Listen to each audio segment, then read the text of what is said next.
We made a lot of unnecessary purchases our first year of homeschooling, but there were a few things that we realized we were really thankful that we bought and that we had. So I'm going to share with you our top 5 things that really made a difference, make or break for us with our homeschool. And 3 of them are purchased and 2 of them potentially could be for free. Hey pal, I'm glad you're here.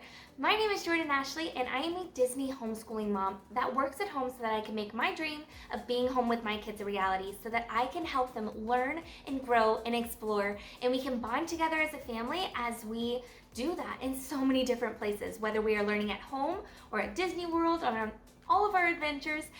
We just want to do it together with intention and with a purpose and living life on mission. And so here on this channel and on all of my other platforms, I do my best to shed light on homeschooling, bring encouragement to you and your family, inspire and equip you with resources to help you live that intentional life that you want with your kids. Now, my main goal on this channel is that it is helpful to you, and otherwise I would not be here, right? So hit that like button if you find this useful, because it just gives me encouragement, lets me know that I'm being helpful to you.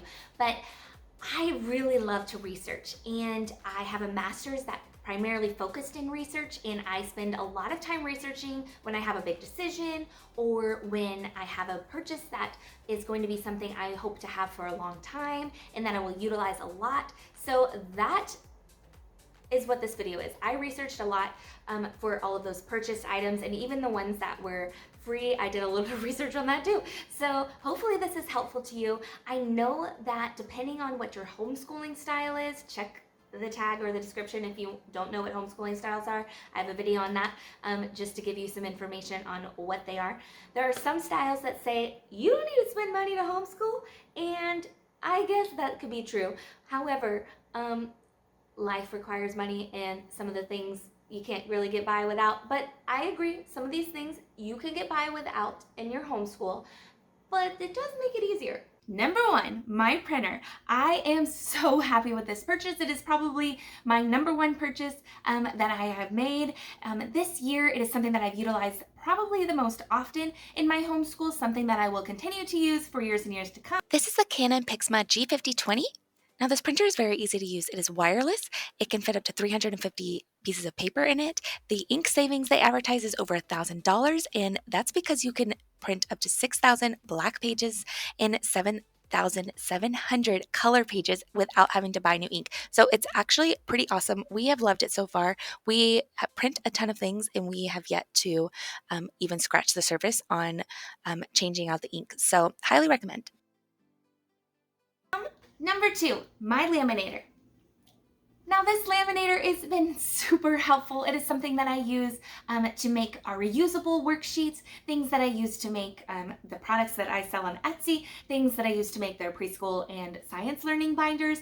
I utilize this when making our posters and our learning mats that we use food on. We have used this laminator well. Number 3, a membership somewhere, whether you go to your local science center, state parks, or anywhere else that you can utilize as a learning opportunity, a learning space. I recommend getting a membership. For us, it's a little bit unique because we live close by to Disney World, so we have memberships. We are pass holders to Disney and to SeaWorld and Busch Gardens and places like that, thanks to some pals. So we go to those parks a lot to learn. Yeah, and do school. Now this video footage is actually from a previous video that I will link in the tags and description if you would like to check out more about how we homeschool at Disney. I will also be coming out with a series on this topic if you would like to subscribe and hit that notification bell so you don't miss out. I also create short form content, lots of YouTube shorts and lots of different reels, TikToks, etc. that kind of document our day-to-day Disney activities, how we learn, grow, and explore there, if you would like to check it out. Number 4, a local library card. Go to your local library, get a library card if you don't have one already. I think most homeschoolers are very well aware of the usefulness of the great resource that the library is. There are so many books, so many electronics that they sometimes have available. Ours has like ABC Mouse for free. While you're in the library, we have some Spanish resources. We go in order to have story time and activities. They have STEM activities. And so there are just so many resources at your local library. Please take use of them. And so of course that should be a free resource for you. I also recommend, at least the way that we like to do it, with a toddler. It's really hard. My 4-year-old's fine, but my toddler, she will pull out all the books when we're there. So we don't have a lot of time to look around for different resources. So what we do instead is we will look up ahead of time, and the librarians will pull the books and have them ready to go for me if I want specific books for a unit study or something we're learning about. And then we will go and let the kids have their own opportunity to pick out a couple as well. So that's just one of the things that has helped me. Hopefully it's a great opportunity for you as well. Now, before I tell you number 5, be sure to give this video a like if it's been helpful to you. Hopefully it has been. And I think I'm going to add an extra one at the end, a 6th, so that I can include everything that has been the most important things for me this homeschooling year, and I think will be forever. Now, without further ado, number 5, a place to store your learning resources that are easily accessible for your kids. Whether you do it the way that I did in my first year of homeschooling, where it's strewed all throughout the house so they're easy access, or if you're going to do it the way that I do this time, or somewhere in between, you can check out my homeschool resource organization video that was recently posted if you would like to see more in detail about how this is organized. But I think having a space for kids to know where to find their books, know where to find their manipulatives is really important. Otherwise, you won't be able to find it, and neither will they. So I know I am someone who will set up some pretty great organization to start off with, and then later on, 6 months later, I have to revamp it and do a refresh because it kind of becomes a disarray. So this year I'm hoping to have a little bit more systems in place to have maintenance on that as we go, so it doesn't become a disaster zone by that 6th month.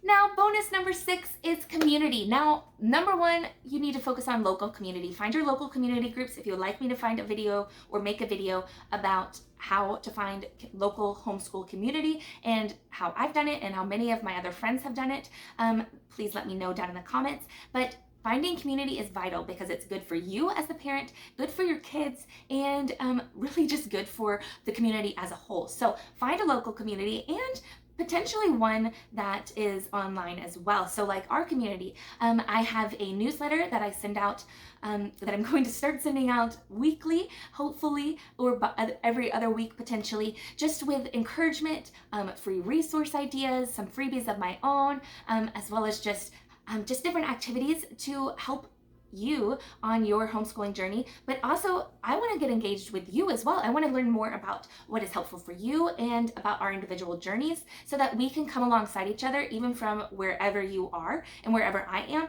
am, so that we can serve each other in that way. So I also have a Facebook group that we post to fairly frequently, and I just love nurturing community in that way. So with that being said, I hope that this video was helpful to you. Please be sure to give it a like and subscribe if you haven't already, because that really helps out my channel, but also gives me an idea of what you're most interested in, and kind of gives you a better opportunity to see videos in the future if you're already subscribed. Hit that notification bell if you don't want to miss out on a video, and come find me on all my social media channels so we can get connected. Let me know down in the comments what your must-haves are. If there's anything that I don't have on my must-have list that you think is really great and necessary, whether you're new to homeschooling or have been doing it for years, second generation or beyond, let me know down in the comments below. I would love to learn from you. And until next time, pal, I'll see you real soon.